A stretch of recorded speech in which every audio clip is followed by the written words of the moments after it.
இன்னைக்கு இந்த teenage love இது நான் நிறைய பார்த்துருக்கேன். முதல் விஷயம், இது விரும்புறது அப்படின்றதுல இருந்து கொஞ்சம் விலகி நீங்கள் கொஞ்சம் அடிப்படையை நம்ம புரிஞ்சுக்குவோம். அந்த காலகட்டத்தில் 20 வயதுகளில் 25 வயதுகளில் வந்த எண்ணங்கள் இப்போ 13-14 வர்றது ஒன்றும் பெரிய ஆச்சரியம்லாம் ஒன்றும் இல்லை. ஏன்னா இவங்களுடைய பார்வைன்றது குறை சொல்கிற பார்வை, சரியில்லை அவங்கன்னு சொல்கிற பார்வை. இவங்க கிட்ட நாம் ஒரு தீர்வை சொன்னாலும், இவங்க போய் அதை குழந்தைகள்கிட்ட சொன்னாலும், ஏற்கனவே குழந்தைகள்கிட்ட ட்ரஸ்ட்டை இவங்க இழந்திருக்கிறதுனால இவங்க பேசுகிற எதுவும் அங்கே போய் சேராது. சார், இப்போ ஒரு சிலர் நிறைய அடிபட்டிருப்பாங்க, நல்லது செஞ்சு அடிபட்டிருப்பாங்க. நல்லது செய்யறதுல எனக்கு ஒரு சந்தோஷம் இருக்கு. நீ என்னை பற்றி என்னமோ நினச்சிட்டு போ, அதை பற்றிலாம் எனக்கு கவலை இல்லை, I am happy about it அப்படின்னு வீம்புக்கு நல்லது செய்கிறவங்க இன்னைக்கு உலகத்தில் இருக்காங்க. நான் நல்லதான் செய்கிறேன்னு நான் வாழ்ந்துட்டு போயிடுவேன். நீங்கள் எப்போவுமே நல்லது செய்கிறேன்ற எண்ணத்திலேயே வாழறது இருக்குல்ல, அது ஒரு டிஃப்ரெண்ட் வேர்ல்டு. அது பேரண்டிங் ஒரு தேங்க்லெஸ் ஜாப் அப்படின்னு இன்னும் பேரண்ட்ஸுக்கு புரியறது இல்லை. நீங்கள் உங்கள் குழந்தைகளுக்கு, நான் என்னுடைய குழந்தைகளுக்கு நாம் சொல்கிற விஷயங்களை குழந்தைகள் இப்போ கேட்பாங்க அப்படின்னு நினைக்கிறது இல்லை. கேட்டால் சந்தோஷம், கேட்கலன்னாலும் அதுதான் யதார்த்தம். சரி, இப்போ பார்த்தீங்கன்னா நம்மளுடைய அரசியலில் பெரிய மாற்றம் நிகழ்ந்தது. ரீல்ஸ் போட்டுக்கிட்டு வந்தவங்க இவங்கெல்லாம் ஒரு தற்குறி அப்படின்னு சொல்கிறாங்க.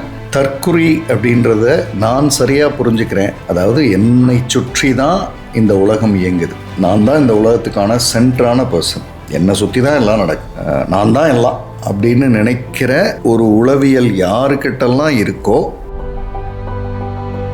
தற்குறின்னு மற்றவங்க கம்ப்ளைண்ட் பண்ணுறது இருக்கட்டும், மற்றவங்க கிண்டல் பண்ணுறது இருக்கட்டும், இவங்கெல்லாம் இன்ஸ்டாவில் வந்துட்டாங்க போயிட்டாங்க, அதெல்லாம் இருக்கட்டும்.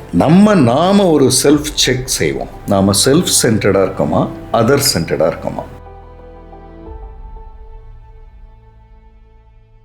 வணக்கம், நான் உங்கள் மாலதி டாக்ஸ்க்காக. இன்றைக்கி நம்ம கூட இருக்கிறவர் NLP trainer and councillor mister Jaison. வணக்கம். இன்றைக்கி இந்த டீனேஜ் லவ் இது நான் நிறைய பார்த்துருக்கேன். அதில் பார்த்திங்கன்னா இப்போது ஒரு ரீசெண்டாக ஒரு பேரண்ட், என் பொண்ணு ஃபஸ்ட் இயர் படிக்கிறாங்க, பையன் +2 படிக்கிறான், நான் விரும்புகிறேன்னு நிற்கிறா, நான் என்ன பண்ணட்டும் அப்படின்னு கேட்குறாங்க. இந்த மாதிரியான கேசஸ் நீங்கள் ஹேண்டில் பண்ணிட்டு நிறைய. முதல் விஷயம், இது விரும்புறது அப்படின்றதுலேருந்து கொஞ்சம் விலகி நீங்கள் கொஞ்சம் அடிப்படையை நம்ம புரிஞ்சுக்குவோம். இப்போது நாம் சின்ன வயசில் ஆண் பெண் வித்தியாசம் இல்லாமல் குழந்தைகளாக விளையாடிக்கிட்டு இருப்போம். ஆமாம். ஏதோ ஒரு காலகட்டம் வரும்பொழுது பெண் குழந்தைகளை கொஞ்சம் நம்மகிட்டேருந்து விலக்கி, ஆண்கிட்டேருந்து விலக்கி, அல்லது ஆணை இந்த பாரு அது அங்கே ஆம்பளைங்க இருக்கிற இடம், நீ போகாத அப்படின்ற அந்த விலக்குதல்னு ஒன்று நடக்கும். ஆமாம். அது ஒரு 10 வருஷ காலம் தாக்கு பிடிக்கும். ஒரு உதாரணத்துக்கு 5 வயசில் நடந்தால் 15 வயசு வரை அவன் அப்படி தான் இருப்பான். சொல்லியிருக்காங்க, போயிருக்காங்க, பேசக்கூடாது, அது லேடிஸ் இருக்காங்கடா, நம்ம போகக்கூடாதுடா அப்படின்லாம் ஓடும். அப்போல்லாம் பார்த்தீங்கன்னா இந்த வீடுகள்லேயே பெண்கள் இருக்கிற இடம் தனியாக இருக்கும், அடுக்களை, அதுக்கப்புறம் ஒரு கட்டு, இந்த பக்கம் ஆண்கள், அப்படி கரெக்டு. அது இருக்கும். 15-16 வரும்போது திரும்ப அந்த பெண் அந்த க்யூரியாசிட்டி வந்துடும். இவங்களை பேசணும், இவங்கள்ட்ட நெருங்கணுன்றதெல்லாம் வந்துடும். இது ஒரு காலகட்டம். இன்றைக்கி நாம் குழந்தைகளை அந்த மாதிரி பிரிக்கிறோமான்னு எனக்கு தெரியல. பிரிக்கிறதில்ல. ஓரளவுக்கு ஆண்களை தொட்டு விளையாடக்கூடாதுன்னா அப்படிலாம் சொல்லுவாங்கல்ல, அதெல்லாம் இன்னைக்கு கொஞ்சம் இல்லைன்னு எனக்கு படுது. அப்படின்னும் போது அந்த காலகட்டத்தில் 20 வயதுகளில் 25 வயதுகளில் வந்த எண்ணங்கள் இப்போ 13-14 வர்றது ஒன்றும் பெரிய ஆச்சரியம்லாம் ஒன்றும் இல்லை. ஆனால் நான் பொதுவாக என்கிட்ட வரும்பொழுது இந்த மாதிரி வந்தால் பேரண்ட்ஸ் தான் வருவாங்க, குழந்தைங்க வரப்போகிறதில்ல. ஓகே, பேரண்ட்ஸ் தான் வருவாங்க. பேரண்ட்ஸ் ஆப்வியஸாக ஏற்கனவே ரொம்ப வெறுத்து போய் திட்டி அவங்க எல்லாம், அதாவது சார் இப்படி தோணுது சார்னு வரமாட்டாங்க. அவங்க எல்லாம் போட்டு அந்த பையனுக்கு நான் தான் எதிரின்ற லெவலுக்கு வந்ததுக்கப்புறம் வருவாங்க. அதாவது சண்டை போட்டு 2 பேரும் பேசிக்கவே முடியாத நிலைமைக்கு வந்ததுக்கப்புறம் வருது. ஆமாம். அப்போ வரும்போது அவங்க என்ன பேசுவாங்க, என் பையன் தப்பு, நான் கரெக்டுன்றதை தான் பேசுவாங்க. வேறு என்னத்தை பேச போகிறாங்க? அல்லது என் பொண்ணு ஏன் தான் இப்படின்னே தெரில சார் தான் ஆரம்பித்து பேசுவாங்க. ஸோ அவங்க பேசுகிறத கேட்டுட்டாலும் நான் முதல்ல பார்க்க விரும்புகிறது பெண்ணைத்தான் அல்லது பையனைத்தான். ஏன்னா இவங்களுடைய பார்வைன்றது குறை சொல்கிற பார்வை, சரியில்லை அவங்கன்னு சொல்கிற பார்வை. இவங்கக்கிட்ட நாம் ஒரு தீர்வை சொன்னாலும், இவங்க போய் அதை குழந்தைகள்கிட்ட சொன்னாலும், ஏற்கனவே குழந்தைகள்கிட்ட ட்ரஸ்ட்டை இவங்க இழந்திருக்கிறதுனால இவங்க பேசுகிற எதுவும் அங்கே போய் சேராது. இவங்களை நம்பினா நம்ம நம்மளோட விஷயம் எதுவும் நடக்காது. ஆமாம், இல்லை அந்த பொண்ணை மறக்கிறதுக்கு தான் இப்போ நீ ஏதோ சிரித்து பேசுகிற. ஏன்னா நீ எப்பவும் திட்டுவ, இன்றைக்கி எதுக்கு சிரிக்கிற அப்படின்றது பையனுக்கு இருக்கும் அல்லது பொண்ணுக்கு இருக்கும். பெண்ணை நான் பார்க்கணும் அப்படின்னு சொல்லும் பொழுது, பெண்ணையோ பையனையோ பார்த்து பேசும் பொழுது அவங்க அவங்களுடைய அந்த வயதுக்கே உண்டான நியாயம்லாம் பேசினா என்ன தப்பு? ஆமாம் எனக்கு பிடிச்சிருந்தது பேசுகிறேன் அப்படின்னு. அது ரொம்ப நமக்கு நம்ம எக்ஸ்பீரியன்ஸ்லேருந்து அதை பார்க்கும்போது சிறுபிள்ளைத்தனமாக தெரியும். ஆனால் அந்த உலகத்துக்கு அது முக்கியம். என்கிட்ட ஒரு அம்மா வந்தாங்க. சார் எனக்கு ஒரு பையன் இருக்கான் சார், 21 வயசாகிடுச்சு சார், ஒரு பொண்ணை கூட பார்க்க மாட்டேங்கிறான் சார், எங்கேயுமே பேச மாட்டேங்கிறான், எனக்கே டவுட்டாக இருக்குது சார், வெளியிலலாம் சொல்ல முடியாது சார், கொஞ்சம் கவுன்சிலிங் அனுப்புகிறேன் சார், அவன் உண்மையிலேயே ஆண்டானா இல்லை வேறு ஏதாவது அப்படி. அப்போ பேசணுன்றது கரெக்டு தான், பேசணும். ஆண்னா பேசணும், பெண்ணுனா அந்த இடத்துல பேசணும், அதில் ஒன்றும் தவறு இல்லை. அப்போ அந்த சிறுபிள்ளைத்தனமாக பேசுகிறது, எனக்கு அவள் தான் உலகம், எனக்கு அப்படி தான் தோணுது அப்படின்னு பேசுகிறதுலேருந்து அவங்கள படிப்பு, எதிர்காலம், இலக்கு, அவங்களுக்கு பிடிச்ச ஸ்போர்ட்டில் அவங்க பெரிய ஆளாகிறது அல்லது வேறு ஏதோ அவங்களுக்குன்னு சில கனவுகள் இருக்கு, அதை நோக்கி நகர்த்தும் போது டெம்ப்ரவரியாக ஃபஸ்ட்டு இந்த குழந்தைகிட்டேருந்து விலகுவாங்க. அதாவது பெண் பிள்ளைகிட்டேருந்து விலகுவாங்க அல்லது பெண் ஆண்கிட்டேருந்து விலகுவாங்க டெம்ப்ரவரியாக. ஒரு 30 நாட்கள், 20 நாட்கள், 60 நாட்கள் ஏதோ நடக்கும். அந்த நேரத்தில் பேரண்ட்ஸ் அவங்கள இப்போல்லாம் மறந்துட்டல அப்படின்னு ஞாபகப்படுத்துறது. இது திரும்ப சொல்கிறேன், இப்போ மறந்துட்டல நீ அப்படின்னு ஏன் ஞாபகப்படுத்துறீங்க? அவங்க முடிச்சிட்டாங்க, ஓவர், அது வந்துருச்சு. இந்த பேரண்ட்ஸ் அப்போ கொஞ்சம் சும்மா இருந்தாலே அவங்க அழகாக வந்துடுவாங்க. கரெக்ட். ஆனால் ஆச்சரியமாக அந்த 60 நாள் அந்த பையன் அல்லது பொண்ணு அதெல்லாம் மறந்து நான் படிப்பில் மட்டுமே தான் கவனம் செலுத்துகிறேன்னும் போது குற்றவாளி மாதிரி ட்ரீட் பண்ணுவாங்க. நீ இப்போ நல்லாயிட்ட, அப்போல்லாம் எனக்கு நான் நைட்டெல்லாம் தூங்கலை அப்படின்னு. நான் என்ன கேட்குறேன், பேரண்டிங் ஒரு தேங்க்லெஸ் ஜாப் அப்படின்னு இன்னும் பேரண்ட்ஸுக்கு புரியறதில்ல. இப்போது நீங்கள் உங்கள் குழந்தைகளுக்கு, நான் என்னுடைய குழந்தைகளுக்கு நாம் சொல்கிற விஷயங்களை குழந்தைகள் இப்போ கேட்பாங்க அப்படின்னு நினைக்கிறது இல்லை. கேட்டால் சந்தோஷம், கேட்கலைன்னாலும் அதுதான் யதார்த்தம். கேட்பாங்க அவங்க. இப்போது நீங்கள் உங்கள் குழந்தைகளுக்கு சொல்லியிருக்கிறத நீங்கள் 100 வருஷம் நல்லா இருங்க, அவங்க ஒரு 20 வருஷம் 30 வருஷம் கழிச்சு ஐயோ அம்மா அப்போவே சொன்னாங்க அப்படின்னு எடுப்பாங்க. ஆச்சரியம் என்னென்னா அப்போ நாம் உயிரோடு இருக்க மாட்டோம். கரெக்ட். அதனால தான் சொல்கிறேன், தேங்க்லெஸ் ஜாப் இது. நீங்கள் நல்லது செஞ்சுக்கிட்டே இருக்கணும், ஒரு நாள் நீங்கள் இறந்து போயிடுவீங்க. நீங்கள் சொன்னதில் 50% குழந்தைங்க எடுத்திருக்காது, 60% எடுத்திருக்காது, 80% எடுத்திருக்காது. உங்கள் இறப்புக்கு பிறகு 10 வருஷம் கழித்து ஓ அம்மா இதுக்கு தான் சொன்னாங்க, அதுக்கு தான் சொன்னாங்கன்னு புரிஞ்சு எடுப்பாங்க. அதை பார்க்க நாம் இருக்க மாட்டோம். கரெக்ட். இந்த இடத்துக்கு பேரண்ட்ஸ் வராமல் இந்த டீன்ஸ் விஷயங்களெல்லாம் டீல் பண்ணவே முடியாது. அதெல்லாம் இருக்க தான் செய்யும். அதுக்கு நம்ம சொல்ல வேண்டியதை சொல்லிகிட்ருப்போம். அவங்க இப்போவே எடுக்கணும்னு அவசியம் இல்லை, எடுப்பாங்க. எடுக்கும்போது நம்ம இல்லாமல் கூட போயிடுவோம். எனக்கு இன்னும் ஞாபகம் இருக்குது, ஒரு அம்மா நல்லா மாறிட்டான் சார், அவன் பெரிய பிரச்சனை பண்ணி அவங்க அப்பா, அதாவது இந்த அம்மாவோட கணவர் ஹார்ட் அட்டாக்ல இறந்துட்டார். இந்த அம்மா எப்படி பேசுகிறாங்கன்னு பாருங்கள். போட்டு படாத பிரச்சனை பண்ணி இவனால் தாங்க அவர் ஹார்ட் அட்டாக்ல இறந்தார். இப்போ நல்லாயிட்டாங்க, என்ன இப்போ அவர் இல்லை. இது என்ன மாதிரியான பேச்சுன்னு எனக்கு அவனுக்கு திரும்ப திரும்ப குற்ற உணர்வை வரவழைக்கிறதுல உங்களுக்கு என்ன சந்தோஷம்? கரெக்ட். அது அப்படி தான் இருக்கும். நம்ம ரிவர்ஸில் போவோம். நம்ம அப்பா அம்மா சொன்னதெல்லாம் நம்ம கேட்டோமா? கண்டிப்பாக கேட்க மாட்டோம். நம்ம அப்பா அம்மா சொன்னதை நாம் இன்னைக்கு செய்வோம், ஆனால் இன்றைக்கி அவங்க இருக்க மாட்டாங்க. இது ஒரு சின்ன விஷயம். நான் எங்கள் அம்மா பாத்திரம் கொடுத்துருப்பாங்க, அது எங்கள் அம்மாவை கொடுத்த ஒரு சில பொருட்கள். அந்த பொருட்களை யாராவது டக்குன்னு அந்த பாத்திரத்தையோ அந்த தூக்குச்சட்டியோ கீழே வச்சேன், எங்கள் அம்மா திட்டணும், என் பொண்ணு அம்மா உங்கள் அம்மா தான் இப்போ இல்லை நம்ம திரும்ப திரும்ப எப்போ பாரு அம்மா திட்டுன்னு சொல்கிறேன். அம்மா திட்டும்போது வலிச்சிருக்கோம். ஆமாம். ஆனால் இன்னைக்கு அம்மா இல்லைன்னும் போது அது ரொம்ப முக்கியமானதாக கொடுத்த பொருட்கள் நினைவு. அப்படிதான் பேரண்டிங் இருக்குன்றேன் நான். நீங்கள் அந்த ஜென்ரலைசேஷனுக்கு வந்துடணுன்றேன். அப்படி தான் இருக்கும். நீங்கள் செய்கிற அத்தனை நல்ல விஷயத்தையும் உங்கள் குழந்தைகள் எடுத்துக்கணும்னு அவசியம் இல்லை. எடுத்துக்கிட்டால் சந்தோஷப்படுங்க, பிளஸ்டு பேரண்ட்டு. எடுத்துக்கல ஓகே. அடுத்த தலைமுறையில் அவங்க எடுத்துக்கும் போது உங்களை நினச்சி அப்பா சொன்னது கரெக்ட் தான், அம்மா இதுக்கு தான் சொல்லியிருக்காங்க, என் பிள்ளையை வளர்க்கும் போது தான் எனக்கு தெரியுது, அப்படிலாம் ஏதோ நடக்கும். அன்றைக்கி நம்ம உயிரோடு இருக்க மாட்டோன்றது புரிஞ்சால் பேரண்டிங்கை ரொம்ப அழகாக பண்ணலாம். சரி, இப்போ ஒரு சிலர் வந்து நிறைய அடிபட்டிருப்பாங்க, நல்லது செஞ்சு செஞ்சு அடிபட்டிருப்பாங்க, கொடுத்து அவங்கள வந்து திரும்ப மறுபடியும் வந்து கேட்டுக்கிட்டே இருப்பாங்க, பணம் கொடு இது கொடு அதுன்னு கேட்டுக்கிட்டே இருப்பாங்க. அது ஏன் திரும்ப அதே விஷயத்த தனக்கு வந்து அது சாதகமாக இல்லை, நம்மளை இதுக்காக தான் பயன்படுத்துகிறாங்கன்னு தெரிஞ்சும் மீண்டும் அவங்க அதே மாதிரி நடந்துக்கிட்டு இருக்காங்க? 2 போர்ஷனாக இந்த பதிலை சொல்கிறேன். போர்ஷன் நம்பர் 1, நல்லது செய்யறதுல எனக்கு ஒரு சந்தோஷம் இருக்குது. நீ என்னை பற்றி என்னமோ நினச்சிட்டு போ, அதை பற்றிலாம் எனக்கு கவலை இல்லை, ஐ ஆம் ஹாப்பி அபவுட் இட் அப்படின்னு வீம்புக்கு நல்லது செய்கிறவங்க இன்றைக்கி உலகத்தில் இருக்காங்க, இன்றைக்கும் இருக்காங்க. அதாவது ஒருத்தங்க வந்து சார் ரொம்ப கஷ்டமாக இருக்குது சார், இப்போ சாப்பிடவே இல்லை சார், எதாவது வாங்கி கொடுங்க சார்னா வாங்கி கொடுத்துருவாங்க.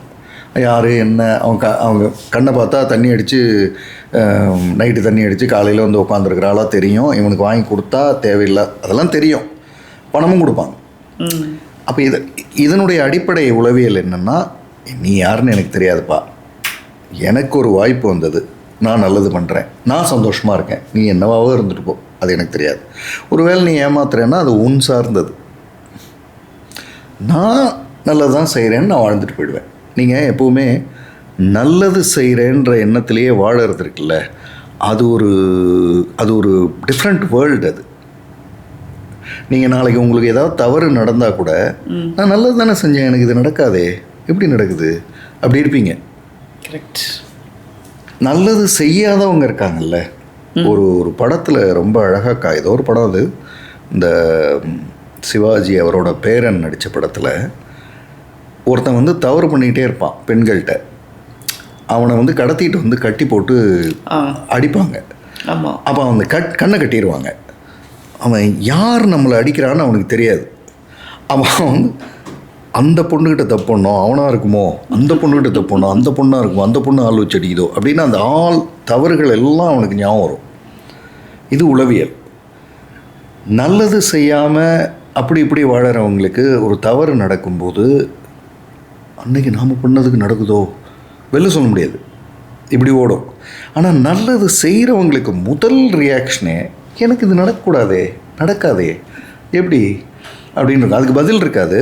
ஆனால் அட்லீஸ்ட் அவங்களுக்கு நான் நல்லது செய்கிற ஆளாச்சே அந்த அளவுக்காவது இருப்பாங்க. கொஞ்சம் அதில் தடுமாறுறவங்களும் இருப்பாங்க. நான் நல்லது செய்கிறேன், எனக்கு எப்படி இது நடக்கலாம் அப்படின்னு நடந்தாலுமே கூட அவங்களோட அந்த எலிவேட்டட் பொசிஷன் ஒன்று இருக்கும் மைண்டில், அதில் அவங்க வாழ்ந்துட்டு போயிடுவாங்க. இது வந்து போர்ஷன் 1.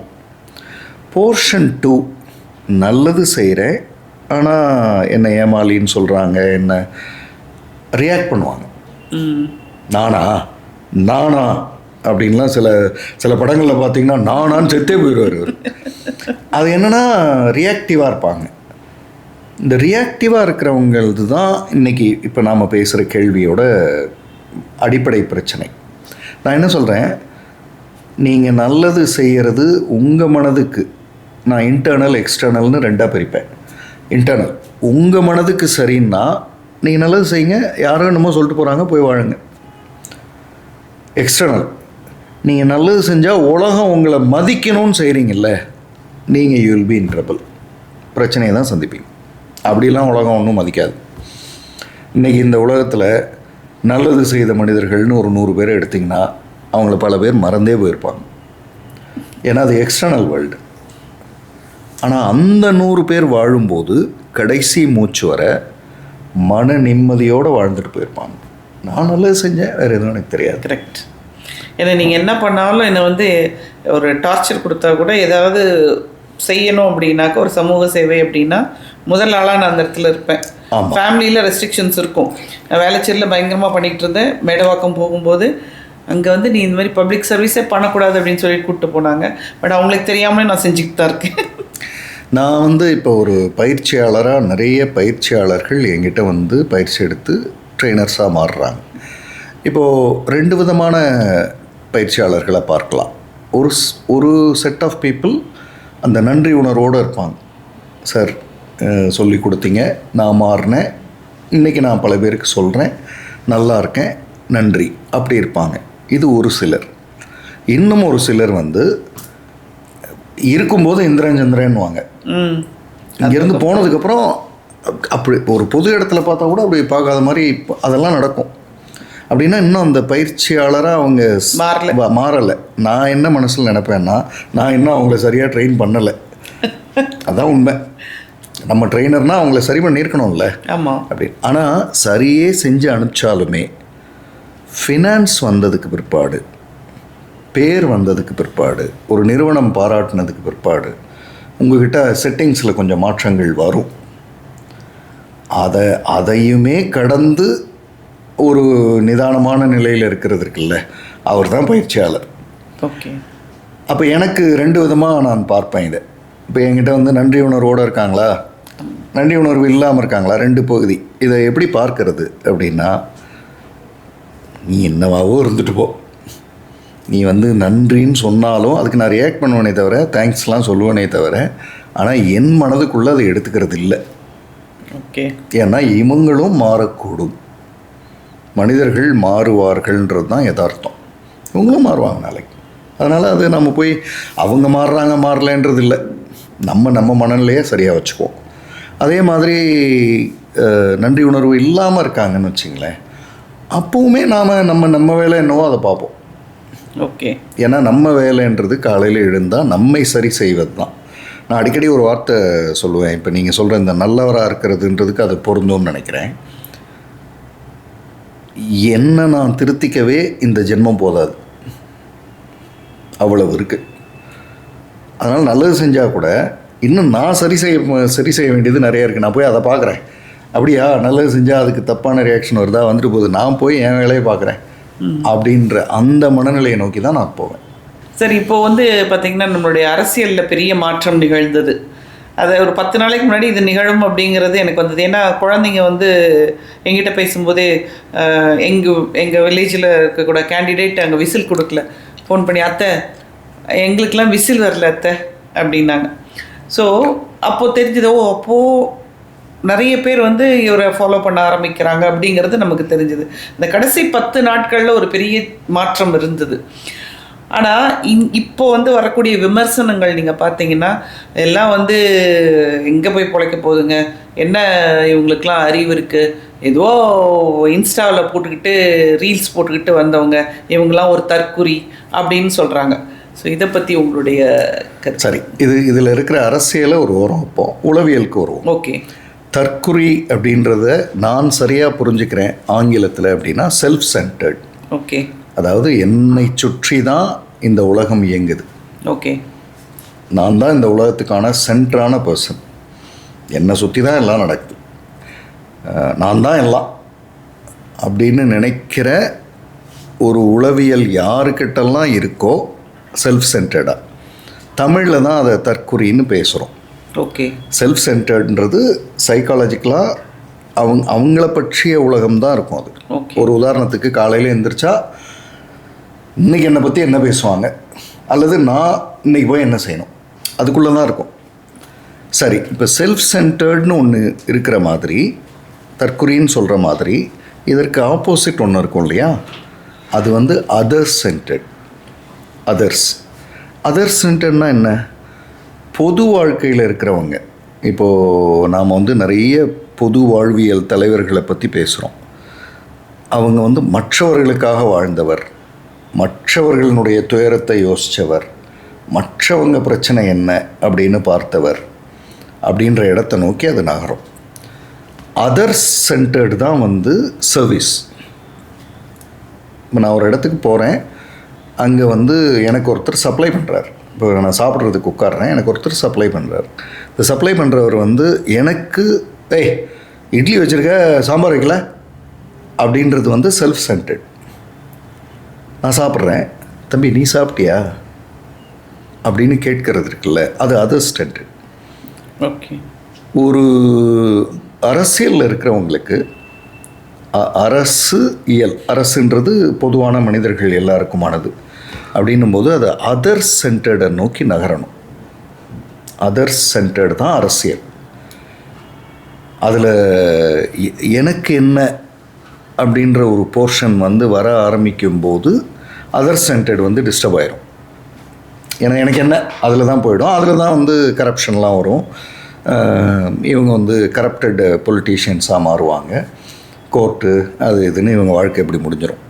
ஆனால் சில பேர் மட்டும் எப்படி ஒரு பாஸ்போர்ட் கூட இல்லாமல் வாழ்க்கை முழுக்க அதர்ஸ் அப்படின்ற இடத்த நோக்கி எப்படி வாழறாங்க, எப்படி அவங்களால வாழ்ந்துட முடியுது. சாதாரண வீடுகளில் இருந்து மற்றவங்களுக்கு என்னவோ அதை செய்கிறது அப்படின்னு வாழ்ந்துடுறாங்கல்ல. அப்போ அந்த அதர் சென்டர்டை நோக்கி நகர்றது தான் அரசியல். இப்போது தற்குறின்னு மற்றவங்க கம்ப்ளைண்ட் பண்ணுறது இருக்கட்டும், மற்றவங்க கிண்டல் பண்ணுறது இருக்கட்டும், இவங்களாம் இன்ஸ்டாவில் வந்துட்டாங்க போயிட்டாங்க, அதெல்லாம் இருக்கட்டும். நாம் ஒரு செல்ஃப் செக் செய்வோம். நாம் செல்ஃப் சென்டர்டாக இருக்கோமா, அதர் சென்டர்டாக இருக்கோமா? இப்போ காலையில் எழுந்தால் இப்போ வந்திருக்கிற நீங்கள் சொல்கிற இந்த அரசாங்கம், அதில் இருக்கிற மனிதர்கள், இன்றைக்கி என்னுடைய தெரு சார்ந்த, என்னுடைய ஊர் சார்ந்த அல்லது என்னுடைய மாநிலம் சார்ந்த ஏதோ ஒரு நல்ல விஷயத்தை இன்றைக்கி நான் கையில் எடுக்கிறேன் அப்படின்னு ஆரம்பிக்கும்போது இந்த பேர்லாம் மறைஞ்சிடும். இதெல்லாம் தாங்காது. ஆனால் அதை தவிர மீதியெல்லாம் பண்ணிகிட்டு இருந்தால் திரும்ப திரும்ப இதுதான் சுற்றிட்டு இருக்கும். ஏன்னா நீங்கள் உங்களை மட்டுமே யோசிக்கிறீங்க, நீங்கள் தான் எல்லாம் நினைக்கிறீங்க அப்படின்ற இடத்த நோக்கி தான் எதிர்கட்சிகள் அல்லது எதிரில் இருக்கிறவங்க பேசுவாங்க. ஏன்னா அவங்களுக்கு அதுதான் வேலை. அந்த வேலையை செய்கிறதுக்கு தானே அவங்க இருக்காங்க. ஆமாம், அதை செஞ்சால் தான் இவங்களுக்கு உத்வேகம் வரும். இவங்க நிறைய விஷயங்கள் இப்போ இவங்க வந்து அதற்கு பதில் அளிக்கிறது அல்ல. நான் வந்து அது கிடையாதுன்றது இல்லை. நீங்கள் அதர் சென்டர்டாக இறங்குங்க, எவ்வளவு நல்லது செய்ய முடியுமோ செய்யுங்க. இப்போது பொதுவாக எப்பாவது கிடைக்கிற வாய்ப்பு இதெல்லாம். இப்போது வந்து நீங்கள் சொன்ன மாதிரி நிறைய இடத்துல, அதாவது ஒரு லீகல் சர்டிஃபிகேட், அது வந்து ஒரு இறப்பில் நம்ம ஒரு சோகத்தில் வாங்கக்கூடிய ஒரு விஷயம். இறந்த ஒரு 10 நாட்கள் அதில் கூட அதில் லஞ்சம். ஆமாம், அந்த லஞ்சம் வந்து வாங்கக்கூடாதுன்ற, ஏன்னா அந்த குடும்பமே கஷ்டப்பட்டுக்கிட்டு இருக்கோம். அவங்கக்கிட்ட போய் அதை பணத்தை கொடுத்தாதான் உனக்கு தருவேன், இவங்க மற்ற ப்ரொசீஜர்ஸ் எல்லாம் பார்க்கணும் இல்லையா? ஸோ இது இந்த மாதிரியான விஷயம் இல்லை. அதுதான் அந்த இடத்துல ஒரு ஜிஓ வருதுன்னு வச்சுக்குவோம். அந்த மாதிரி வாங்கினா அவங்களுக்கு என்னமோ பனிஷ்மெண்ட்டுன்னு XYZ வேலை பறிக்கப்படும், என்னமோ அவங்க சந்ததிக்கே அரசாங்க வேலை கிடையாது, இந்த மாதிரிலாம் ஏதோ ஒரு ஜிஓ வருதுன்னு வச்சுக்குவோம். அந்த ஜிஓ செயல்படுது செயல்படலைன்றதெல்லாம் அப்புறம். இதனுடைய நோக்கம் என்னென்னா, இந்த அரசாங்கம் அதர் சென்டர்டாக யோசிக்குது, என் பிரச்சனையை யோசிக்குது, எனக்கு ஒரு வலி இருக்குல்ல, எனக்கு ஒரு கண்ணீர் இருக்குல்ல, அதை யாரோ யோசிச்சிருக்காங்க. அது வரும்போது இதெல்லாம் வெளியில் போயிடும். ஆனால் அது வராமல் நீ என்ன அப்படி சொல்லக்கூடாது, நீ என்ன அப்படி சொல்லக்கூடாதுன்னா, நம்மையும் அறியாமல் நாம் செல்ஃப் சென்டர்டாக இருந்துக்கிட்டு தான் பேசிக்கிட்டு இருக்கோம். அதற்கான பதில் வந்து வார்த்தைகள் இல்லை, செயல்கள். நீங்கள் பல வருடங்களாக இந்த துறையில் இருக்கிறீங்க. இப்போ இந்த ஜென்சி அப்படின்றாங்க இல்லையா, இந்த கிட்ஸு கிட்ட இருந்து நீங்கள் கற்றுக்கிட்டீங்களா, அவங்க உங்ககிட்ட இருந்து கற்றுக்குறாங்களா? நிச்சயமாக நான் தான் கற்றுக்கிறேன். ஓ, எந்த சூழல்லையும் இறப்புக்கு முந்தின மூச்சு வர நான் கற்றுக்கிறத மட்டும்தான் நான் கவனிக்கிறேன். ஓகே. அதனால் நிச்சயமாக நான் தான் அவங்கள்ட்ட இருந்து கற்றுக்கிறேன். நீங்கள் இப்போ நான் ஜென்சின்னு நீங்கள் சொன்னதுனால அதற்கு ஈக்குவலாக ஒன்று சொல்லிடுறேன். ஒரு கட்டத்தில் நம்ம வந்து காமராஜர், காங்கிரஸ் அப்படிலாம் இருந்து தோற்று போய் திராவிட கட்சிகள் வரும்பொழுது அங்கே அப்போ இருந்த பெரியவங்க என்ன சொல்லியிருப்பாங்க? இது தானே சொல்லியிருப்பாங்க. சினிமாவில் நடித்தவங்கெல்லாம் நாட்டை எடுத்துட்டாங்க, என்னவோ போ, அப்படி தானே பேசியிருக்க. அவங்க என்ன எங்களை மாதிரி சுதந்திரத்துக்காக போராடினாங்களா? அப்படி தானே அவங்க நியாயம் பேசியிருப்பாங்க. அங்கேருந்து 60 வருடத்துக்கு ஒரு சிறப்பான ஒரு என்னமோ சரியோ தப்போ இழுத்து கொண்டு வந்திருக்காங்க. அப்போ இந்த தலைமுறையில் இந்த மாதிரி வரும்போது இப்படி ஒரு ஜென்சி அது இது என்னமோ பேர் அதுக்கு அது வைக்கிறதெல்லாம் இதெல்லாம் யதார்த்தமாக நடக்கக்கூடியது தான். ஆனால் நான் என்ன கற்றுக்கிறேன் இவங்கள்ட்டன்னா, எந்த ஒரு விஷயத்தையும் எளிதாக பார்க்கறதுன்ற இடத்துக்கு வந்துட்டாங்க. நீ ரொம்பலாம் பேசாத, என்ன செஞ்ச, அந்த இடத்துக்கு வந்துட்டாங்க. அப்புறம் இப்போ கவுன்சிலிங் பெர்ஸ்பெக்டிவ்லேருந்து சொன்னால் இன்னும் புரியும் உங்களுக்கு. ஒரு 40 வயது கணவன் மனைவி பிரச்சனை. ஓகே. அவங்களுக்கு மினிமம் ஒரு 4-5 செஷன் தேவைப்படும். 25 வயது 26 வயது இப்போ தான் ஜஸ்ட் மேரீடு பிரச்சனை, 1 அல்லது 2 செஷனில் சரியாயிடுறாங்க. ஓகே. ஓகே சார், ஆமாம் சார், இது அஃப்கோர்ஸ் என் மேல் தான் சார் தப்பு, சாரி சார், அவகிட்டே கேட்டுடுறேன் சாரி அப்படின்னு முடிச்சிடுறாங்க. பட் அதே ஜென்சி கிட்ஸ் தானே இப்போ வந்து இமீடியட் விவாகரத்து நான் பார்க்குறது 15 நாள், ஒரு 2 மாதம், 3 மாதம், எதையும் லைட்டாக எடுத்துக்கிறாங்க, ரொம்ப உடனே முடிவுக்கு வந்துடுறாங்க. அப்படின்னு எதை நல்லதாக சொல்கிறேனோ அதையே தான் அவங்களோட சேலஞ்சாகவும் இருக்குது. ஓகே. திருமண வாழ்க்கைன்றது யார் சொன்னால் சாகர வரை வாழணும்னு அப்படி கேட்பாங்க. மேடம், ஒரு கவுன்சிலராக என்னுடைய பார்வையை இங்கே பதிவு பண்ணுறேன். என்னுடைய இறப்புக்கு பிறகு இந்த பார்வை என்னுடைய வீச்சு புரியும். இந்த தலைமுறையில் தான் திருமணம் செஞ்சு 40 வருடங்கள் 50 வருடங்கள் ஒன்றா வாழ்ந்தவங்கள பார்க்கறதுன்றது அநேகமாக இதுதான் கடைசி தலைமுறையாக இருக்கும். இதற்கு அடுத்த தலைமுறைகளில் நான் திருமணம் பண்ணி 50 வருஷம் சாகிற வரை அல்லது 40 வருஷம் அல்லது கடைசி மூச்சு வரை ஒன்றா வாழ்ந்து தான் அப்புறம் தான் இறந்தாங்க அப்படின்ற பர்சன்டேஜ் வந்து ரொம்ப அரிதாக இருக்கும். அதை பார்த்து நாம் வந்து அப்படியா 50 வருஷமா அப்படின்னு அப்படி கேட்குற மாதிரி தான் அடுத்த தலைமுறை இருக்கும். ஏன்னா இப்போது தெரிந்தோ தெரியாமலோ பிடிக்கலைன்னா ஏன் வாழணும் அப்படின்னு ஒரு கேள்வி நியாயப்படுத்தப்படுது. பிடிக்கலைன்னா நீங்கள் வாழ வேண்டாம், அது உண்மைதான். ஆனால் எதற்காக பிடிக்கலை? மாரலி நாட் ரைட், கமிட்டடாக இல்லை, ரைட். தவறுகள் நிறைய செய்கிறாங்க, சொன்னாலும் திருத்திக்கலை, நான் ஏன் என் வாழ்க்கையை ரிஸ்க் எடுக்கணும்? கரெக்ட். ஆனால் நான் சொன்னேன் கேட்கல, அவங்க அம்மா எப்படி பேசலாம், எங்கள் அப்பாவை பற்றி எப்படி பேசலாம், இதுக்கெல்லாம் வந்து பாய் சொல்கிறேன் அப்படின்றத நோக்கி இந்த தலைமுறை நகர ஆரம்பிச்சிருக்கிறதுனால தான் அடுத்த தலைமுறையில் அல்லது அதற்கு அடுத்த தலைமுறையில் அடுத்த 20 வருடங்கள் 30 வருடங்கள் கழித்து நாங்கள் 25 வருஷமாக ஒன்றா இருக்கோம், 50 வருஷமாக ஒன்றா இருக்கோம் அப்படின்றத பார்க்கறது நிச்சயமாக அரிதிலும் அரிதாக இருக்கும். இந்த ஜென்சி கற்றுக்க வேண்டியது சரியோ தவறோ, என்னுடைய தாத்தா பாட்டி எப்படி இறப்பு வர ஒன்றா இருந்தாங்க, என்னுடைய அப்பா அம்மா எப்படி இப்போ திருமணமாகி 50 வருடங்கள் ஒன்றா இருக்காங்க, நான் இருக்க முடியல நீங்கள் இருக்க முடியலன்றதுக்கு மாரலி தப்பு இருக்குது, கமிட்மெண்ட்டில் பிரச்சனை இருக்குது, வேறு தொடர்புகள் அப்படியெல்லாம் நம்ம ஒத்துக்கவே முடியாதுன்னு சில விஷயங்கள் இருக்குல்ல. திருடிட்டாரு, நிறுவனத்திலிருந்து திருடி ஜெயிலுக்கு போயிட்டாரு, இப்போ நான் வந்து அவருக்காகவே உட்காந்து அதை பழைய படங்களில் அவர் வர காத்திருந்தேன் அப்படிலாம் நான் இருக்க வேண்டியது இல்லைன்றது ஒரு நியாயம் இருக்குது. ஆனால் எதுனாலும் நான் கிளம்பிடுவேன், no need, okay we will do one thing, let's file a divorce அப்படின்றத ரொம்ப ஏதோ மதியம் இட்லி சாப்பிட்டோம், நைட் வந்து பொங்கல் சாப்பிடுவோம் அப்படின்ற மாதிரி பேசுகிறது இருக்குல்ல, அது வந்து இந்த ஜென்சிக்கு எதையும் லைட்டாக எடுத்துக்கிறதுக்கான சேலஞ்சிங் சைட். ஓகே. இந்த பக்கம் பிரச்சனைகளை ரொம்ப எளிதாக கையாளுறாங்க. அதுக்கேமா இப்போ இந்த ஒரு தனுஷ் நடிகர் அவர் வந்ததுக்கப்புறம் அவருடைய படங்களில் அந்த ஒரு வார்த்தை எங்கேயோ வந்துடும், நீங்கள் அதை கவனிக்கிறீங்களான்னு தெரில, நீ எதுக்கு ஓவராக சீன் போடுற அப்படின்னு ஒரு லைன் எங்கேயோ வந்துடும். அவரோ அல்லது இந்த சந்தானம்ன்ற நடிகரோ இல்லை இன்னும் 2-3 நடிகர்கள் இந்த ஏரியாவை திரும்ப திரும்ப தொடுறாங்க. இன்றைக்கி சென்சிட்டாக அதை நான் பார்க்குறேன். அப்பா வந்து தம்பி நீ பண்ணுறது தப்பு, நீ எதுக்கு ஓவராக சீன் போடுற அப்படின்னு அதை லைட்டாக எடுக்கிறது இருக்குல்ல, நான் சரி பண்ணிக்கிறேன், நீ அதுக்காக ரொம்பலாம் அழாத சும்மாரு அப்படின்ற அளவுக்கு ரொம்ப சரி அது, ஏன்னா சரி பண்ணிடுறாங்க. ஆனால் பெரிய உறவுகள், கமிட்மெண்ட்ஸு, ஃப்யூச்சர், பிஸ்னஸ், நீங்கள் பிஸ்னஸே எடுத்துங்களேன், சீக்கிரமாக பணம் சம்பாதிக்கணும்னு என்ன தப்பு வேணாலும் பண்ணலாம்னு நினைக்கிறாங்க. கரெக்ட். இதை நான் நிறைய காலேஜ் அப்போ அங்கேயும் லைட்டாக தானே எடுக்கிறாங்க. டிசிப்ளின் செகண்டரி ஆகிடுது. டிசிப்ளின் எப்போவுமே லாங் டேர்ம். க்ரோத் வந்து ஷார்ட் டேர்மில் க்ரோத் வந்து எப்போவுமே இன்டிசிப்ளினில் தான் வந்து நேரும். கரெக்ட். சும்மாலாம் வராது.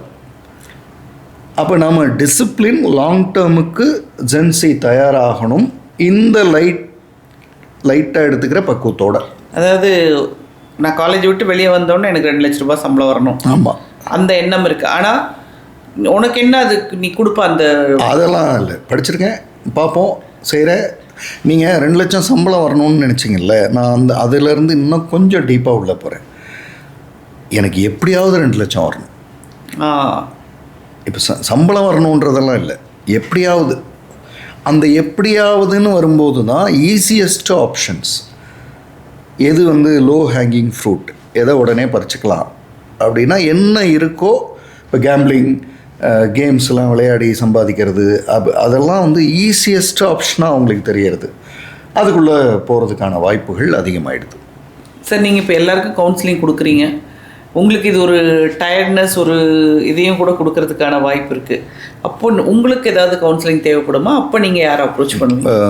முதல் கேள்விக்கான பதில் வந்து கவுன்சிலிங் கொடுக்கும் பொழுது அல்லது கொடுத்து முடித்து நான் என்னுடைய வீடு நோக்கி திரும்பும் பொழுது ஏற்கனவே இருந்ததை விட இன்னும் எனர்ஜெட்டிக்காக தான் இருப்பேன்.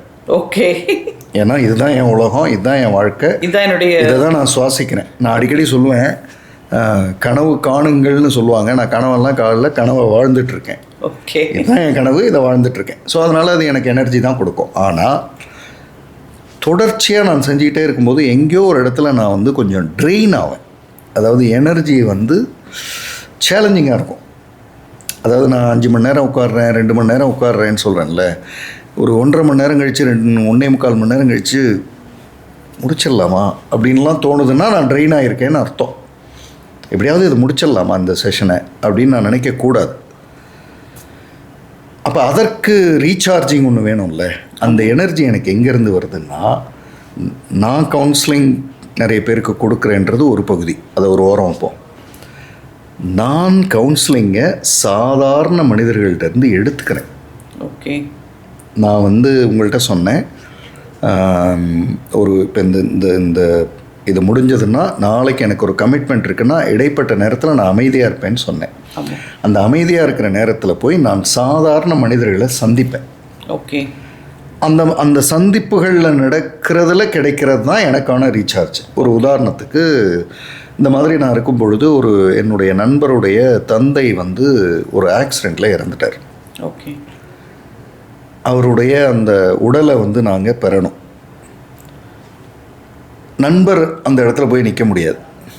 அப்போ நண்பர் சார்பாக நம்ம போய் நின்று தான் பேசணும். அப்போ நான் போகிறேன். இது நான் பல வருடங்களுக்கு முன்னாடி நடந்ததை சொல்கிறேன். மதுரை ராஜாஜி ஹாஸ்பிட்டல் இங்கே தான்ப்பா இருக்குது, அவரோட பாடி அங்கே இருக்குது, போய் வாங்கிக்க அப்படின்னு ஒருத்தர் சொல்கிறாரு. நான் அந்த இடத்த நோக்கி போகிறேன். அந்த இடம் போய் பார்க்கும்போது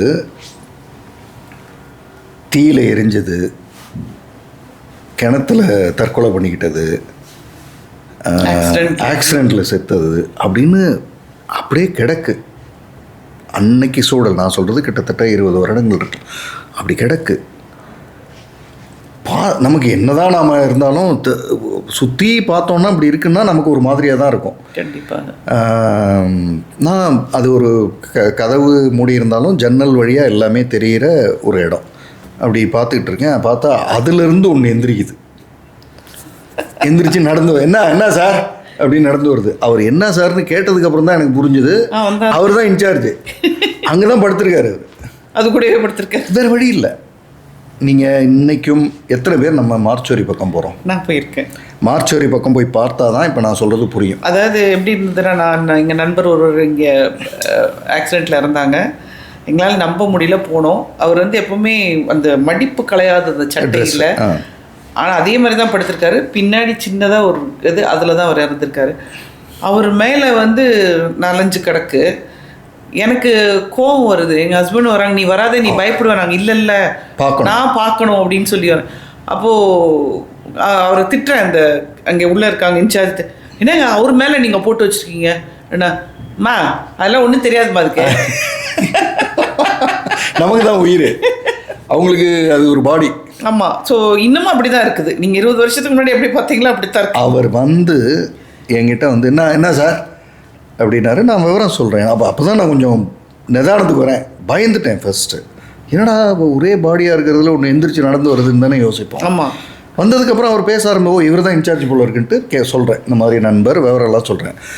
இங்கே தான் இருக்குது, கொஞ்சம் ஒரு ஆகும், கொஞ்சம் இருங்க, வெயிட் பண்ணுங்கள், எல்லாம் சரி பண்ணி கொடுக்கணும் அப்படின்னாரு. சரின்ற அவர் உள்ளே போகிறாரு. ஏதோ அவருக்கு இன்னொருத்தர் இருக்கார், அவர் ஏதோ பண்ணிகிட்டு இருக்காரு. அப்போ வெளில வந்தார் திரும்ப. ஆமாம், நீங்கள் என்ன பண்ணுறீங்க அப்படின்னு கேட்டார். நான் வந்து ட்ரெயினராக இருக்கேன். ட்ரெயினர்னா பயிற்சியாளர். அப்படின்னா நிறுவனங்கள்லாம் இருக்கு இல்லையா, அவங்க வந்து அங்கே வேலை பார்க்குறாங்கல்ல, அவங்க செய்ய வேண்டியதை செய்ய மாட்டாங்க, அல்லது செய்யறதுக்கு அவங்கள்ட்ட தகுதி இருக்கும், அதை உணராமல் கம்மியாக செய்வாங்க. இப்போ என்ன மாதிரியான பயிற்சியாளர்கள் போய் பயிற்சி வகுப்புகள் 3 நாட்கள் 4 நாட்கள் 25 பேர் அளவுக்கு எடுத்து நடத்தும் போது அவங்க அதை செய்ய ஆரம்பிச்சிருவாங்க அப்படின்னு நான் அவர்கிட்ட இதே பொறுமையோடு சொல்கிறேன். கேட்க மாட்டாங்களே மதுரை, அதெல்லாம் கேட்க மாட்டாங்களே அப்படின்னு. இல்லை, கேட்க மாட்டாங்க தான், கொஞ்சம் சொல்கிற விதமாக சொன்னேன். சார் அதெல்லாம் ஒன்றும் கேட்க மாட்டாங்க சார், நீங்கள் ஒன்று பண்ணுங்கள், ஈஸியாக ஒரு தீர்வு சொல்கிறேன். காலையில் அவன் ஆஃபீஸ் போகிறதுக்கு முன்னாடி நேராக இங்கே வர சொல்லுங்கள், இதெல்லாம் பார்க்கணும். ஆஃபீஸ் போக சொல்லுங்கள், சூப்பராக வேலை பார்ப்பான். சாயந்தரம் வீட்டுக்கு போகிறதுக்கு முன்னாடி வந்து இங்கே பார்த்துட்டு போக சொல்லுங்கள். அவன் வாழ்க்கையில் அவன் பிரச்சனையே பண்ண மாட்டான். மனுஷன் ஏன் சரிம்மா சார் தப்பு பண்ணுறான், பிரச்சனை பண்ணுறான், சாவு வராதுன்னு நினைக்கிறான். சாவு எப்போ வேணாலும் வரும்னு அவனுக்கு தெரியும். அது பார்த்தா தான் தெரியும். இப்படி பேசுகிறாரு, லேசாக போதையில் இருக்காரு, இல்லை அவங்களால இல்லைன்னா உள்ள உட்கார முடியாது. அதையும் சொன்னார். ஆனால் பையனையும் பொண்ணையும் இன்ஜினியரிங்க்கு படிக்க வச்சுருக்காரு. அவர் என்ன சொல்கிறாரு, இது எப்போ வேணால் நடந்துரும்ல சார் அப்படின்னு சொல்லிட்டு பக்கத்தில் அங்கே ஒரு பாடி இருக்குது, இது பார்த்தீங்களா சார்ன்றாரு. நான் பார்க்குறேன், ஏதோ ஒரு பாடி கிடக்கு, அது அப்படி காலால் தட்டி விட்றாரு, அப்படி தட்டி விட்றாரு, அது அப்படி விழுகுது. அவர் அந்த விழுந்ததை பார்க்கணுன்றதுக்காக அதை செய்கிறாரு. கவுன்சிலரு போடாத ஆட்டம் இல்லை. இப்போ என்ன, இதுதான் யதார்த்தம். இது புரிஞ்சால் மனுஷன் தப்பு பண்ண மாட்டான். இங்கே வர சொல்லுங்கள் அப்படின்னு சொல்கிறார். இப்போது இது எனக்கான கவுன்சில். இன்றைக்கி வர அவரை சந்தித்ததுக்கு பிறகு நான் வருஷம் இமயமலை போகிறேன், புத்த துறவிகளை சந்திக்கிறேன். எனக்கு அங்கே கிடைச்ச பாடங்களை விட இங்கே சாதாரண மனிதர்கள் கொடுத்த பாடங்கள் தான் மிகப்பெரிய பாடம் கொடுத்தாங்க. இவர் சொன்னதுலேருந்து நான் இன்னைக்கு வர என்னுடைய பேச்சில் என்னுடைய இறப்புன்றது இன்றைக்கி இரவு வருதுன்னு வச்சுக்குவோம். இன்றைக்கி இரவு வரன்றதே திமிரு தான், எப்போனா வரும். இன்றைக்கி இரவு வருதுன்னு வச்சுக்குவோமே, என்னால் சிரிச்ச முகத்தோடு சந்தோஷமாக இறக்க முடியும். ஏன்னா இன்றைக்கி வர செய்ய வேண்டியதை நான் சரியாக செஞ்சுருக்கேன்னு நினைக்கிறேன். அப்படின்ற பாடத்தை, இது ஒரு வாழ்க்கை பாடம், இதை கொடுத்தது இவர் தான். இது மாதிரி ஏகப்பட்ட மனிதர்கள் அதே மதுரையில் நம்ம திருப்பரங்குன்றம் போகிற வழியில் இருக்கிற பிரிட்ஜில் ஒருத்தர், ஒரு வயசானவர், மூட்டைகள் நம்ம கை வண்டி இழுத்து போவாங்கள்ல, பிரிட்ஜில் மேலே இழுத்துக்கிட்டு போகிறாரு. காலையில் 7 மணி நான் வாக்கிங் போயிட்டுருக்கேன் சைடில். அவர் இப்படி போகிறாரு, ஊற்றுது, வேர்த்து ஊற்றுது. நான் அவரை பார்க்குறேன், வயசானவர் இப்படி பின்னாடி ஓடுறேன், தள்ளுனா அவர் கொஞ்சம் அப்படின்றாரு. சரி, முன்னாடி கூப்பிட்றாரு போல் இருக்குன்னு முன்னாடி ஓடியாந்து அவர் கூட சேர்ந்து அப்படின்ட்டாரு. ஒன்றும் புரியல, கூடவே நடக்கிறேன். மேலே வந்துட்டு அந்த ஃப்ளாட் அந்த இடத்துக்கு வந்ததும் வைக்கிறார். வச்சுட்டு மூச்சு வாங்குது, அவருக்கு வேர்த்து ஊற்றுது, அப்படியே நிற்கிறாரு. நான் பக்கத்தில் நிற்கிறேன். இல்லை கஷ்டப்பட்டீங்க, அதான் தள்ளி விடலாம், இழுக்கலாம், ஏதோ அப்படி வந்தேன் அப்படின்னு மூச்சு வாங்கிட்டே நீ இன்னைக்கு செஞ்சு விட்டு போயிடுவ, நாளைக்கு யார் வந்து செய்வா? நாளை காலையில் எனக்கு தோணும், நாளைக்கு நான் இழுக்கும்போது யாராவது வருவாங்கன்னு தோணும். இந்த எடையை எப்போ நான் ஏற்றுனனோ அதுக்கு நான் தான் பொறுப்பு, நான் தான் செய்யணும். அதை செய்ய முடியலன்னா நாளைக்கு எடையை குறைச்சிக்கணும், எதிர்பார்க்கக்கூடாது அப்படின்னு சொல்லிட்டு இழுத்துட்டு அவர் பாட்டுக்கு போயிட்டார். என்ன பாடம்! கரெக்ட். இந்த மாதிரியான மனிதர்கள், இந்த மாதிரி பார்த்த மனிதர்கள்ட்டிருந்து நான் கற்றுக்கிறது, அதுதான் எனக்கான கவுன்சிலிங். ஓகே, ரொம்ப அருமையாக இருந்தது. அடுத்தது வந்து இப்போது நிறைய கேசஸ் நீங்கள் ஹேண்டில் பண்ணியிருப்பீங்க. என்னாலே அது முடியலடா, இது இது இது இது வந்து எனக்கு அப்பாற்பட்டு என்னால் இது டைஜஸ்ட் கூட பண்ணிக்க முடியல அப்படிங்கிற மாதிரி ஏதாவது? அதாவது ஒரு ஒரு பாட்காஸ்ட்டில் கூட இதை சொல்லியிருந்தேன். கணவன் மனைவி 2 பேருமே வேறு விதமான உறவில் இருக்காங்க. ஓ. கணவன் வேறு ஒரு தொடர்பு, மனைவி வேறு ஒரு தொடர்பு. மனைவி என்கிட்ட பேசும்போது அவருக்கு தெரியாதுன்னு சொல்லி இதை சொல்கிறாங்க, கணவன் பேசும்போது அவங்களுக்கு தெரியாதுன்னு சொல்லி சொல்கிறாங்க. அந்த உறவில் சில பிரச்சனைகள். ஓகே, அதான் அவங்கவுங்க அந்த தனிப்பட்ட அந்த உறவில் பொருளாதார பிரச்சனை அல்லது யூஸ் பண்ணிட்டு விட்டுட்டாங்கன்ற பிரச்சனை, என்னமோ பிரச்சனை. அதில் அதுக்கு வராங்க. ஆனால் இவங்க 2 பேரும் ஒரு வீட்டில், இவங்க 2 பேரும் ஒரு வீட்டில் தான் இருக்காங்க. இவங்க 2 பேரும் ஒரு வீட்டில் இருக்கிறதுல எந்த பிரச்சனையும் இல்லை. அப்போ வந்தப்போ எப்படி வந்தாங்க? சார், எங்களுக்கு ஒரு கவுன்சிலிங் தேவைப்படுது, நாங்கள் 2 பேரும் நல்லா தான் இருக்கோம், எங்களுக்கு ஒன்றும் இல்லை, பேரண்டிங், எங்கள் குழந்தைங்க, அது மாதிரி ஒரு நீங்கள் செஷன்ஸ் எடுக்குங்க அப்படின்னு. அதாவது 2 பேரும் நடிக்கிறாங்க. அது கொஞ்சம் எங்களுக்கு இண்டிவிஜுவலாக இருந்தால் பரவாயில்ல, தனித்தனியாக இருந்தால் நாங்கள் வந்து குழந்தைங்கள பற்றி நாங்கள் சொல்ல வேண்டியதெல்லாம் சொல்லி தெரிஞ்சுக்கிட்டு அப்புறம் கூட நாங்கள் ஒன்றா பண்ணிக்கிறோம் அப்படின்னா. நான் ஃபஸ்ட்டு நினச்சது வந்து குழந்தைகளுக்கு இண்டிவிஜுவலாக கேட்க மாட்டாங்க, 2 பேரும் இருந்தால் பேசுவாங்க. அங்கேயே எனக்கு ஒரு சின்ன ஏதோ ட்ராக் வித்தியாசமாக இருக்கேன்னு யோசித்தேன்.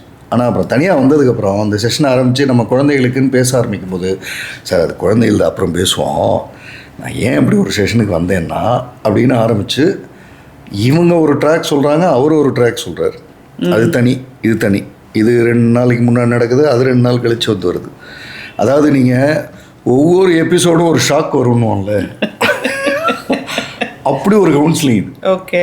இவங்க ஒரு இருக்கிறதுலையே மோசமான ஒருத்தட்ட போய் மாட்டிக்கிட்டு இவங்க, அதாவது சிக்கி சீரழிதல்னுவாங்கல்ல, அதை வாழ்ந்துட்டுருக்காங்க. ஆனால் வீட்டுக்கு நல்லவங்களாக இருக்காங்க, கணவருக்கு தெரியாது. அவர் அநியாயத்துக்கு பணத்தை இழந்து அவர் கடன்லாம் வச்சு அது ஒய்ஃபுக்கு தெரியாமல் அவர் மேனேஜ் பண்ணிக்கிட்டு இருக்காரு, அது ஒய்ஃபுக்கு தெரியாது. ஆனால் 2 பேரும் டெய்லி வேலைக்கு போகிறவங்க, டெய்லி வராங்க, வீட்டில் இருக்காங்க, சிரிக்கிறாங்க, பேசுகிறாங்க, போயிடுறாங்க. இப்படி தான் அது ஆரம்பிச்சது. ஆனால் அதையெல்லாம் கேட்டு முடித்ததுக்கு பிற்பாடு அவங்க சொன்ன பேரண்டிங்கையே நான் டாப்பிக்காக வச்சேன். அவங்க தானே பேரண்டிங் கேட்டாங்க, ரைட், இதெல்லாம் ஓகே. 2 பெண் குழந்தைகள், உங்கள் பெண் இதே விஷயத்தை செஞ்சால் என்ன செய்வீங்க அப்படின்னா அவரு கண்ணில் தண்ணி வருது. இந்த அம்மா வந்து இல்லை நான் அப்படி வளர்க்கவே இல்லைன்னு. உங்கள் அப்பா அம்மா அப்போ அப்படி வளர்த்தாங்களா? இல்லை, எங்கள் அப்பா அப்படி வளர்க்கவே இல்லை. அப்புறம் அப்படின்னு அந்த தனித்தனியாக தான் நடக்குது. தனித்தனியாக நான் தான் சொல்கிறேனே, ஒவ்வொரு எபிசோடும் ஷாக்கு. தனித்தனியாக நடந்து அவங்க தவறுகளை உணர்ந்து அதை சரி செஞ்சுட்டு, அவங்க ஏற்கனவே நல்ல கணவன் மனைவி தானே, இப்போவும் நல்ல கணவன் மனைவி தான், இது தெரியாமல் தெரியவே தெரியாது.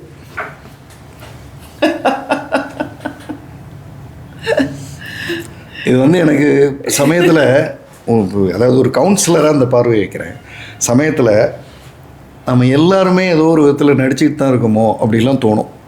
ஆமாம், ஏதோ ஒரு விதத்தில் எங்கேயோ நடிச்சுக்கிட்டு தான். அதாவது மனிதர்கள்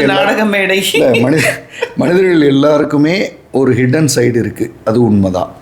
ஆனால் அந்த ஹிடன் சைடு வந்து ரொம்ப மினிமலைஸ்டாக வச்சுருக்கிறவங்க தான் சந்தோஷமாக இருக்காங்க. ஆமாம், ஹிடன் சைடையே வாழ்க்கையாக வச்சுக்கிட்டு அதை வாழறவங்களும் இருக்காங்க. அப்படின்னும் போது இந்த பர்சன்டேஜ் குழப்பம் வந்துடுது.